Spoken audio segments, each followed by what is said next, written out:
ಕೈಯಲ್ಲಿ ಯಾವುದೇ ದೊಡ್ಡ ಯಂತ್ರಗಳಿಲ್ಲ, ಜೇಬಿನಲ್ಲಿ ಹಣವಿಲ್ಲ, ಆದರೆ ಮನಸ್ಸಿನಲ್ಲಿ ಬೆಟ್ಟದಷ್ಟು ಆತ್ಮವಿಶ್ವಾಸ ಮತ್ತು ದೇಶಪ್ರೇಮ. ಕೇವಲ ಒಂದು ಗಾಜಿನ ಚೂರು ಮತ್ತು ಸಣ್ಣ ಬ್ಯಾಟರಿಯನ್ನು ಹಿಡಿದು ಇಡೀ ಜಗತ್ತೇ ಭಾರತದತ್ತ ತಿರುಗಿ ನೋಡುವಂತೆ ಮಾಡಿದ ನಮ್ಮ ಹೆಮ್ಮೆಯ ವಿಜ್ಞಾನಿ ಸರ್ ಸಿ ವಿ ರಾಮನ್ ಅವರ ಸಾಹಸ ಗಾಥೆ ಇದು. ಸರ್ ಸಿ ವಿ ರಾಮನ್ ಅವರು ಯಾವುದೇ ಐಷಾರಾಮಿ ಅಥವಾ ವಿಶೇಷ ಸೌಲಭ್ಯಗಳ ನಡುವೆ ಜನಿಸಿದವರಲ್ಲ. ಅವರು ನವೆಂಬರ್ 7, 1888ರಂದು ತಮಿಳುನಾಡಿನ ತಿರುಚಿನಾಪಳ್ಳಿಯಲ್ಲಿ ಒಂದು ಸಾಮಾನ್ಯ ಕುಟುಂಬದಲ್ಲಿ ಜನಿಸಿದರು. ಅವರ ತಂದೆ ಚಂದ್ರಶೇಖರ್ ಅಯ್ಯರ್, ತಾಯಿ ಪಾರ್ವತಿ ಅಮ್ಮಾಳ್. ಬಾಲ್ಯದಿಂದಲೇ ರಾಮನ್ ಅವರು ಪುಸ್ತಕಗಳು, ಹೊಸ ಆಲೋಚನೆಗಳು ಮತ್ತು ಕುತೂಹಲಗಳ ನಡುವೆಯೇ ಬೆಳೆದವರು. ಅವರು ದೈಹಿಕವಾಗಿ ಅಷ್ಟೇನು ಬಲಶಾಲಿಯಾಗಿರಲಿಲ್ಲ, ಆದರೆ ಅವರ ಬುದ್ಧಿಶಕ್ತಿ ಮಾತ್ರ ಬಹಳ ಚುರುಕಾಗಿತ್ತು. ವಿದ್ಯಾರ್ಥಿಯಾಗಿ ಅವರು ಅಸಾಧಾರಣ ಪ್ರತಿಭಾವಂತರು. ತಮ್ಮ 16ನೇ ವಯಸ್ಸಿನಲ್ಲೇ BA ಪದವಿಯನ್ನು ಪ್ರಥಮ ಸ್ಥಾನದೊಂದಿಗೆ ಮುಗಿಸಿದರು. ನಂತರ ಭೌತಶಾಸ್ತ್ರದಲ್ಲಿ MA ಪದವಿಯನ್ನು ಅತ್ಯುನ್ನತ ಶ್ರೇಣಿಯಲ್ಲಿ ಪೂರೈಸಿದರು. ಆ ಕಾಲದಲ್ಲಿ ಹೆಚ್ಚಿನ ಪ್ರತಿಭಾವಂತ ಭಾರತೀಯರು ಉನ್ನತ ವ್ಯಾಸಂಗಕ್ಕಾಗಿ ವಿದೇಶಕ್ಕೆ ಹೋಗುತ್ತಿದ್ದರು. ಆದರೆ ರಾಮನ್ ಹಾಗೆ ಮಾಡಲಿಲ್ಲ.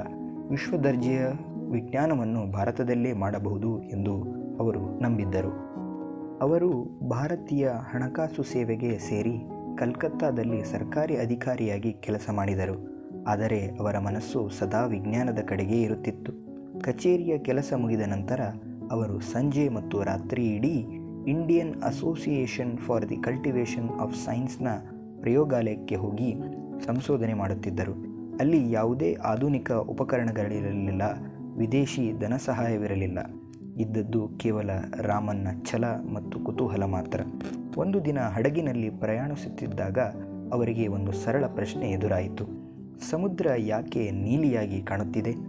ಸಮುದ್ರವು ಕೇವಲ ಆಕಾಶದ ಪ್ರತಿಫಲನದಿಂದ ನೀಲಿಯಾಗಿ ಕಾಣುತ್ತದೆ ಎಂದು ಅನೇಕರು ಆವಾಗ ನಂಬಿದ್ದರು. ಆದರೆ ರಾಮನ್ ಅವರಿಗೆ ಆ ಉತ್ತರ ತೃಪ್ತಿ ನೀಡಲಿಲ್ಲ. ಅವರು ಬೆಳಕು ಮತ್ತು ವಸ್ತುಗಳ ನಡುವಿನ ಸಂಬಂಧದ ಬಗ್ಗೆ ಅಧ್ಯಯನ ನಡೆಸಲು ಮುಂದಾದರು. ಫೆಬ್ರವರಿ 28, 1928ರಂದು ಅವರು ಭೌತಶಾಸ್ತ್ರದ ಇತಿಹಾಸವನ್ನೇ ಬದಲಿಸುವ ಒಂದು ಸಂಶೋಧನೆ ಮಾಡಿದರು. ಅದೇ ರಾಮನ್ ಎಫೆಕ್ಟ್. ಪಾರದರ್ಶಕ ವಸ್ತುವಿನ ಮೂಲಕ ಬೆಳಕು ಹಾದು ಹೋದಾಗ ಅದರ ಒಂದು ಸಣ್ಣ ಭಾಗವು ತನ್ನ ತರಂಗಾಂತರವನ್ನು ಬದಲಾಯಿಸಿಕೊಳ್ಳುತ್ತದೆ ಎಂದು ಅವರು ಸಾಬೀತುಪಡಿಸಿದರು. ಇದು ಬೆಳಕು ಮತ್ತು ಅಣುಗಳ ನಡುವಿನ ಸಂಬಂಧವನ್ನು ಅಳೆಯಬಹುದು ಎಂದು ತೋರಿಸಿಕೊಟ್ಟಿತು. ಇದು ವರ್ಣಪಟಲ ಶಾಸ್ತ್ರದಲ್ಲಿ ಹೊಸ ದಾರಿಯನ್ನೇ ತೆರೆಯಿತು. ಇದಕ್ಕಾಗಿ 1930ರಲ್ಲಿ ಅವರು ಭೌತಶಾಸ್ತ್ರದಲ್ಲಿ ನೊಬೆಲ್ ಪ್ರಶಸ್ತಿ ಗೆದ್ದ ಮೊದಲ ಏಷ್ಯನ್ ವಿಜ್ಞಾನಿ ಎನಿಸಿಕೊಂಡರು. ಭಾರತವು ಬ್ರಿಟಿಷರ ಆಳ್ವಿಕೆಯಲ್ಲಿದ್ದ ಆ ಕಾಲದಲ್ಲಿ ಅವರ ಸಾಧನೆಯು ದೇಶಕ್ಕೆ ಅಪಾರ ಆತ್ಮವಿಶ್ವಾಸ ನೀಡಿತು. ಭಾರತೀಯರ ಬುದ್ಧಿಶಕ್ತಿ ಯಾರಿಗೂ ಕಡಿಮೆಯಿಲ್ಲ ಎಂದು ಅವರು ಸಾಬೀತುಪಡಿಸಿದರು. ಆದರೆ ರಾಮನ್ ಅವರನ್ನು ನಿಜವಾಗಿಯೂ ಮಹಾನ್ ವ್ಯಕ್ತಿಯನ್ನಾಗಿ ಮಾಡಿದ್ದು ಕೇವಲ ನೊಬೆಲ್ ಪ್ರಶಸ್ತಿಯಲ್ಲ, ಅವರ ಚಿಂತನೆ.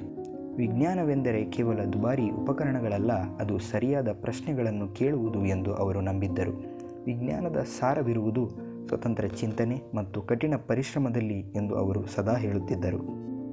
ನಂತರ ಅವರು ಬೆಂಗಳೂರಿನಲ್ಲಿ ರಾಮನ್ ಸಂಶೋಧನಾ ಸಂಸ್ಥೆಯನ್ನು ಸ್ಥಾಪಿಸಿದರು ಮತ್ತು ತಮ್ಮ ಜೀವನದ ಕೊನೆಯ ದಿನಗಳವರೆಗೂ ಅಲ್ಲಿ ಕೆಲಸ ಮಾಡಿದರು. ವೃದ್ಧಾಪ್ಯದಲ್ಲೂ ಅವರು ಒಬ್ಬ ಯುವ ವಿದ್ಯಾರ್ಥಿಯಂತೆ ಅದೇ ಉತ್ಸಾಹದಿಂದ ಪ್ರಯೋಗಾಲಯಕ್ಕೆ ಹೋಗುತ್ತಿದ್ದರು. ರಾಮನ್ ಅವರು ನವೆಂಬರ್ 21, 1970ರಲ್ಲಿ ನಿಧನರಾದರು. ಆದರೆ ಅವರ ಸಾಧನೆಯು ಇಂದಿಗೂ ಅಮರವಾಗಿದೆ.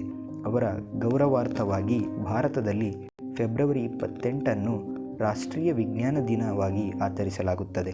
ಅವರ ಜೀವನ ನಮಗೆ ಒಂದು ಶಕ್ತಿಯುತ ಪಾಠವನ್ನು ಕಲಿಸುತ್ತದೆ. ಮಹತ್ತಾದ ಸಾಧನೆ ಮಾಡಲು ನಮಗೆ ಪರಿಪೂರ್ಣ ಪರಿಸ್ಥಿತಿಗಳ ಅಗತ್ಯವಿಲ್ಲ. ನಮಗೆ ಬೇಕಾಗಿರುವುದು ಕುತೂಹಲ, ಶಿಸ್ತು ಮತ್ತು ವಿಭಿನ್ನವಾಗಿ ಯೋಚಿಸುವ ಧೈರ್ಯ. ರಾಮನ್ ಅವರ ಜೀವನವನ್ನು ಮತ್ತು ವ್ಯಕ್ತಿತ್ವವನ್ನು ನೋಡಿದಾಗ ನನಗೆ DVಜಿಯವರ ಒಂದು ಕಗ್ಗವೊಂದು ನೆನಪಾಗುತ್ತದೆ. ಅದೇನೆಂದರೆ, ಸತ್ಯವನ್ನು ಶೋಧಿಸುತ್ತಾ ನಿತ್ಯವನ್ನು ಧ್ಯಾನಿಸುತ್ತಾ ಚಿತ್ತವನ್ನು ಗೆಲಿದು ಜಗದೋಳ್ ಶಾಂತಿ ನೆಲೆಸುವವ ನಿತ್ಯ ವಿಜ್ಞಾನಿಯವನು ವಿಶ್ವದಲ್ಲಿ ನಗುತ್ತಬಾಳ್ ಮುಕ್ತನಹುದವನೇ ಪಾರೋ ಮಂಕುತಿಮ್ಮ. ಅಂದರೆ ಯಾರು ಸತ್ಯವನ್ನು ಸದಾ ಹುಡುಕುತ್ತಾರೋ, ಅಂದರೆ ಶೋಧನೆ ಮಾಡುತ್ತಾರೋ, ಯಾರು ಪ್ರಕೃತಿಯ ನಿಯಮಗಳನ್ನು ನಿರಂತರವಾಗಿ ಧ್ಯಾನಿಸುತ್ತಾರೋ ಮತ್ತು ಯಾರು ತಮ್ಮ ಮನಸ್ಸನ್ನು ಹತೋಟಿಯಲ್ಲಿಟ್ಟುಕೊಂಡು ಜಗತ್ತಿಗೆ ಬೆಳಕನ್ನು ನೀಡುತ್ತಾರೋ ಅವರೇ ನಿಜವಾದ ನಿತ್ಯ ವಿಜ್ಞಾನಿಗಳು. ಅವರು ಈ ಜಗತ್ತಿನಲ್ಲಿ ಮುಕ್ತವಾಗಿ ಮತ್ತು ಸಂತೋಷದಿಂದ ಬಾಳುತ್ತಾರೆ. ಇದರ ಮೂಲಕ ರಾಮನ್ ಅವರ ಆದರ್ಶ ಗುಣಗಳನ್ನು ನಮ್ಮಲ್ಲಿ ಅಳವಡಿಸಿಕೊಂಡು ಭಾರತದ ಭದ್ರ ಬುನಾದಿ ಮತ್ತು ಭವಿಷ್ಯವನ್ನು ನಿರ್ಮಾಣ ಮಾಡೋಣ ಅಂತ ಹೇಳುತ್ತಾ, ಜೈ ಹಿಂದ್, ಜೈ ಕರ್ನಾಟಕ.